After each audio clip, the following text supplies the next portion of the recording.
time. We're very happy to have Acharya Sareshwar Das Sahib join us back.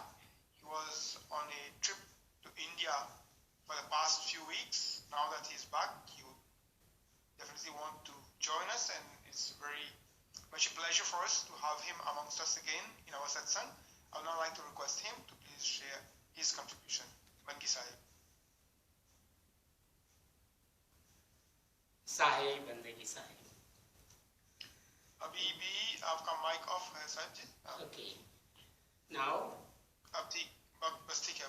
Sahib बंदगी साहिब बंदगी यस्यानंद तरंग शीकर समां स्वादेन देवासमे आनंदाब्धि विगाहनं विदधते लोकाश्च मोदान्विता सत्ये सहसै सद्गुरुर्विजयते कारुण्यलीलाधरो हंसानां निजलोकदः सुखकरो बोधेन्दुरत्नाकरः यो ब्रह्माणं विदधाति पूर्वं यो वै वेदांश्च प्रणोति तस्मै तमः देवमात्मबुद्धिप्रकाशं मुमुक्षुर्वै शरणमहं प्रपद्ये मुमुक्षुर्वै शरणमहं प्रपद्ये. श्री सद्गुरुवे नमः. परमादरणीय महंत साहेब जी, आदरणीय अन्य सभी महंत साहेबों, आदरणीय सभी भक्त हंसजन, बहुत ही पावन अवसर. आज पुनः लगभग 2 महीने बाद भारत की यात्रा, जैसे कि साहब जी ने बतलाया, लगभग 7 राज्यों का 8000 किलोमीटर से अधिक की भारत में यात्रा और मुख्य कार्यक्रम एकोत्री सदगुरु कबीर साहब के इस उपदिष्ट धनी धर्मदास साहब को कबीर पंथ का सबसे बड़ा पूजन का कार्यक्रम आचार्य गद्दी खरसिया छत्तीसगढ़ में समायोजित हुआ. उसमें भाग लेने का सुअवसर प्राप्त हुआ और यह मेरा एक व्यक्तिगत यात्रा न होकर के आप चूँकि सब परिवारजन हैं हमारे लिए, तो क्या हमारा जीवन तो सन्यासी का है, संत का है, तो जो कुछ भी हमारे जीवन में है आप सबके साथ शेयर करना हमें बनता है. तो आज पुनः सुअवसर प्राप्त हो और आज का विषय है जागत. अभी सदगुरु कबीर साहब की यह जो विषय है, इस पर अनेक भजन मिलते हैं और बहुत सी साखियां सदगुरु कबीर साहब ने कही हैं. एक मनुष्य का जीवन प्रारंभ होता है जब वो जन्म लेता है, प्रथम श्वास लेता है. यद्यपि वो बच्चा रो रहा होता है, लेकिन श्वास लेना जीवन की शुरुआत है और अंतिम श्वासों को छोड़ना जीवन की इति है, अंतिम है, एंडिंग है. तो यह जो बीच की यात्रा है, श्वास लेने और श्वास छोड़ने के जो बीच की यात्रा है, यही हमारा जीवन है. इस जीवन का एक लंबा समय, अर्थात कहना चाहिए जीवन का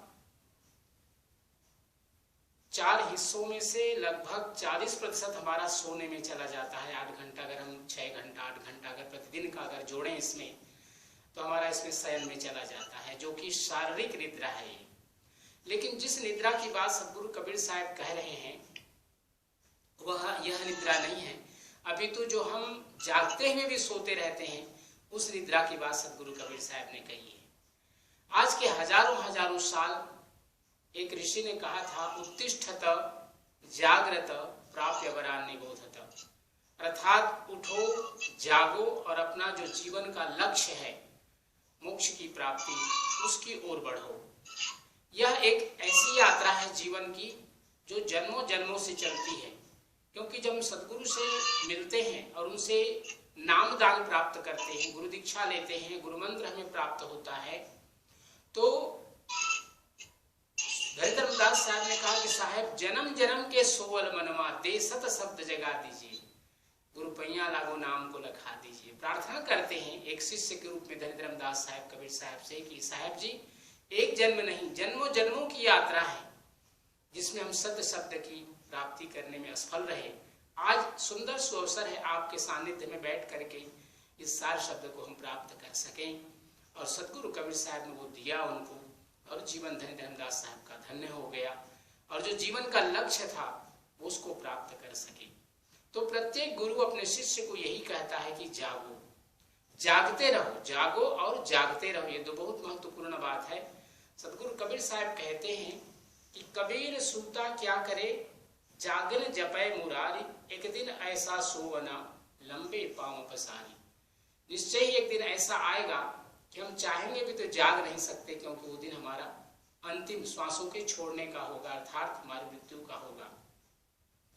कबीर साहब ने इसमें एक शब्द कहा मुरारी, जागन जपै मुरारी। सामान्यतः मुरारी भगवान कृष्ण को कहते हैं, लेकिन यहाँ पर मुरारी से अर्थ है वह परमात्मा जो हमारे जीवन के सभी अनिष्टों को हरण करता है, उसको नष्ट करता है। ऐसे परमात्मा का स्मरण हम बराबर करें। सदगुरु कबीर साहब एक दूसरी साखी में कहते हैं, कबीर सूता क्या करे काहिन देखे जागी, जाके संगत बिछुरे ताही के संग लागी। क्योंकि हम सब कहाँ से आए हैं? अमरापुर से आया बंदे, फिर अमरापुर जाना है। अंतिम यात्रा और प्रथम यात्रा एक ही लक्ष्य है, क्योंकि जब एक जन्म जीव आता है कहाँ से? अमरपुर से ही आता है, और उसकी अंतिम जो मोक्ष की प्राप्ति होती है वो भी अमरपुर को ही जाना है, सत्यलोक को जाना है। यही हम सब की यात्रा है। सदगुरु कबीर साहब ने कहा कि शयन, रात्रि का शयन, अर्थात जो शारीरिक रूप से हम शयन करते हैं, ये तो आवश्यक है कि उस शरीर को जब तक निद्रा नहीं प्राप्त होगी, इसके सभी कार्य, सभी जितने भी अंग हैं वो सभी रिचार्ज नहीं हो सकते, इसलिए शयन तो आवश्यक है। लेकिन शयन जागते हुए भी अगर हम काम, क्रोध, लोभ, मोह, मद, मत्सर में अगर पड़े हुए हैं तो ये जागते हुए सोना है, जिसके लिए सदगुरु कबीर साहब बार बार कहते हैं कि तुम बराबर अपने जीवन के सुखों के लिए, इंद्रियों के सुखों के लिए जो दिन रात उपार्जन करते हो, उससे अपने जीवन को नियंत्रित करो, क्योंकि यह भी जीवन में आवश्यक है कि धन होना चाहिए। जीवन में सुख के लिए घर है, परिवहन है, परिवार है, सबका देखरेख आवश्यक है। लेकिन जीवन का जो मुख्य लक्ष्य है वह है सत्यलोक, मोक्ष की प्राप्ति, सदगुरु की प्राप्ति। और उसको किस प्रकार से करें, उसका एक बहुत सुंदर उदाहरण सदगुरु कबीर साहब कहते हैं कि भक्ति जीवन में कैसे हो। सुमिरन की सुधियों करो जो गागर पनिहारी, हालय डोलय सुरत में कहीं कबीर विचारी। श्री सदगुरुवे नमः।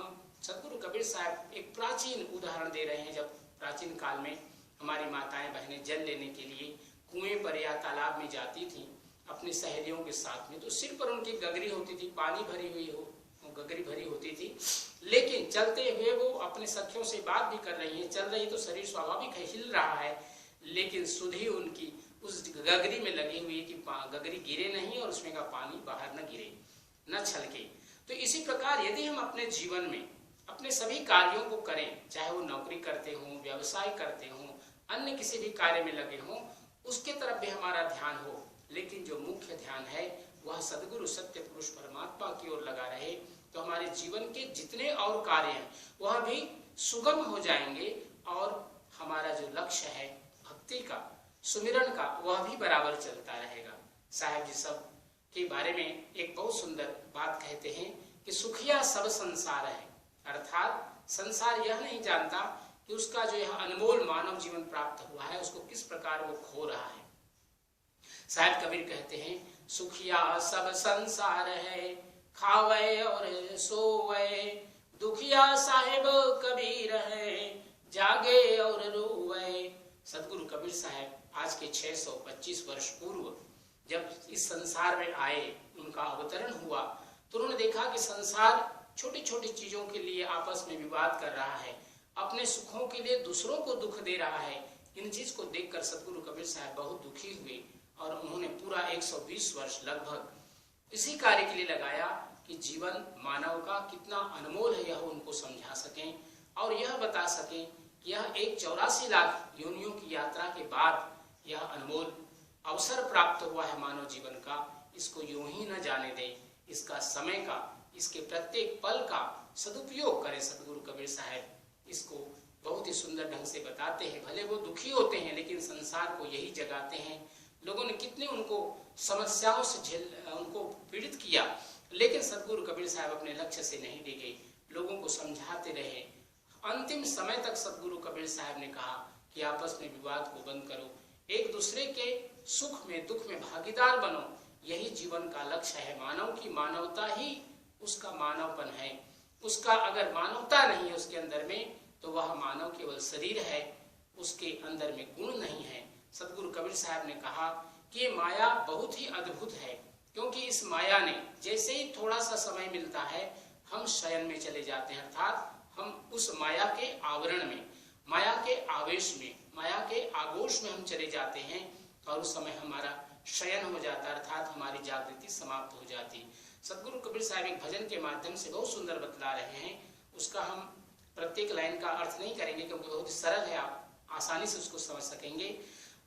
रमैया तेरी दुल्हन लूटल बाजार, सुरपुर लूटल नरपुर लूटल, तेन लोक में मचा हाहाकार, ब्रह्मा को लूटल शिव को लूटल, नारद मुनि को दियो पछार, श्रृंगी की भृंगी कर डारी, पराशर के उदर विदार, कन फुकवा चित काशी लूटल, लूटल योगेश्वर करत विचार, संत बचे कोई गुरु की दया से, शब्द डोरी गही उतरे पार, कहीं कबीर सुनो भाई साधो, इस ठगनी से रहो होशियार, होशियार रहो इस जगत में एक दिन चुरवा आएगा। मृत्यु सबको आनी है, लेकिन यह जीवन जब तक है तब तक इस माया से बचना है, क्योंकि माया के आवेश में, माया के आगोश में जब हम जाते हैं तभी हमारा शयन होता है। इसके जागरण के लिए सबसे बढ़िया बात सदगुरु कबीर साहब ने कहा कि संत बचे कोई गुरु की दया से। गुरु की कृपा बहुत आवश्यक है जीवन में। कैसे? शब्द डोरी गही उतरे पार, ये सार शब्द जिसको प्राप्त हो गया गुरु की कृपा से, उस डोरी को पकड़ करके कोई संत, कोई भक्त, कोई गुरु की जो कृपालु होते हैं, गुरु की कृपा जिनको प्राप्त हुई है, वैसे लोग बच पाते हैं। सार शब्द की डोरी लागी, ताचड़ी हंसा पार हुआ। जब तक ये सार शब्द, जिसको हम शब्द सुरत योग की साधना कहते हैं, हमारे जीवन में है, हमारे जीवन में कोई भी किसी प्रकार का अनिष्ट नहीं हो सकता। यही सदगुरु कबीर साहब की हम सब लोगों के लिए शिक्षा है। इसलिए इस मानव जीवन का जो यह अनमोल अवसर प्राप्त हुआ है हम सबको, हम शब्द सुरत योग की साधना की ओर बढ़े। यह अनमोल साधना है, सार शब्द की साधना सदगुरु कबीर साहब ने दिया। भक्ति करने के लिए हमें चौका आरती, अनेक प्रकार की भक्ति दी, सत्संग दिया, भजन गाने का अवसर दिया। लेकिन जब तक ऋति ज्ञानान्न मुक्ति, शब्द सुरत योग सार शब्द जिसको जब तक नहीं हम प्राप्त करेंगे, हम अपने जीवन में उस सत्यलोक की यात्रा के लिए हमारी यात्रा अधूरी रहेगी। तो अवश्य उसको प्राप्त करने का प्रयास करें। आप सबका जीवन सुखमय हो, मंगलमय हो, सदगुरु से प्रार्थना करते हुए आप सबको पुनः सादर साहे बंदगी, साहे बंदगी, साहे बंदगी। साहे बंदगी। बहुत बहुत धन्यवाद आचार्य जी, आपने हमारे समक्ष, हमारे बीच में आपने बहुत सुंदर ढंग से इस विषय को रखा। I would just like to give a brief translation of what Acharya ji has just exposed us to, talking about this theme. In the beginning, he just wanted to share his recent trip to India. He visited 7 states in India. He stayed there for about 8 weeks. And as we all know, there was a big program in Karsha where there was Echo Tree Chowkati, where he had the opportunity to be able to participate and be part of it. So he wanted to share his happiness with us. As we all know, nothing is personal for him as he has embarked on a sannyasi life. So thinking about this, or talking about this theme, I'm just going to try to translate in English what he mentioned. So Kabir Sahib has left us with lots of bhajans and sakhis and shabads when it comes to this theme of Jagat, of awakening. Since anyone is born, from the moment he takes his first breath till he takes his last breath, he has to go through different stages, and one of them is sleep. And this sleep that we're talking about is more in the physical sense of the word, is necessary for this physical body. Without that sleep, we cannot function. So in what we are talking today, we are not referring to that physical aspect of sleep. We're not talking about that. We are talking about how somebody is awakened to his spiritual self, and that happens when or how, when somebody takes stock of what his purpose in this life is, and he goes to a guru, gets initiation by the name. That name itself, in a way, excuse me, is an awakening for that disciple. That name, when it's given to the disciple, he is awakened. Janam janam ke soyal manwa, sahib jagai dijiye, which is when the disciple has been initiated, the request there is for the guru who is initiating him to please wake him up from he does not know how many lifetimes of slumber. Because we don't know how many life forms we have gone through in this life. And he has taken lots of examples from Sakhis. One of them where Sahib says, Sahib, Kabir sota kya kare, jag jape na Murari, which is referring to Murari as the Lord Paramatma, God. Why are you not connecting yourself to God, who is the one who gets rid of our sufferings? And what kind of sufferings we're talking about here? It's not the suffering that we know normally about mental, physical afflictions. It's talking about that suffering of coming in this cycle of birth and rebirth. Birth itself is a suffering. So Sahib says that unless we realize that Amarpur se aaya bande, fir Amarapur jana hai. Unless we realize that we came from that abode, which is the eternal abode, Amarapur. Unless we know that, that's where our home is. We will not make our way to get back there. So it's important for us to be able to get that initiation, be initiated on the path so that we can get back to there. Once again, Sant Kabir Sahib did stress or emphasize on the importance of nightly rest. We all in nighttime need to get rest for this body. Otherwise, like we said, we cannot function. This is important for our senses also to get soothed, to get calmed, so that we can, once again the new day comes, we can go about our new day and do what we have to do, work and all that we have to do. All these are important objectives in life that we have to do. We have to work, we have to eat, we have to sleep, we have to drink, we have to do all those things. But the main objective why we came in this world as a human being is moksha ki prapti, which means to be able to liberate ourselves. Acharya took a very good example here, which I think sums up a little bit what Jagat or awake would mean to us, is when Sahib gives us in the form of a Sakhi, how back in the days when the ladies were going to fetch water from the well, they were carrying that pitcher on their head. Without holding it, the pitcher was full of water. Without holding it, the pitcher was on their head. They were coming back home with a full pitcher of water on their heads, talking, joking around with their friends, without touching that, without holding that. But their focus is still on that pitcher, so that that pitcher does not fall down, no water is spilled out.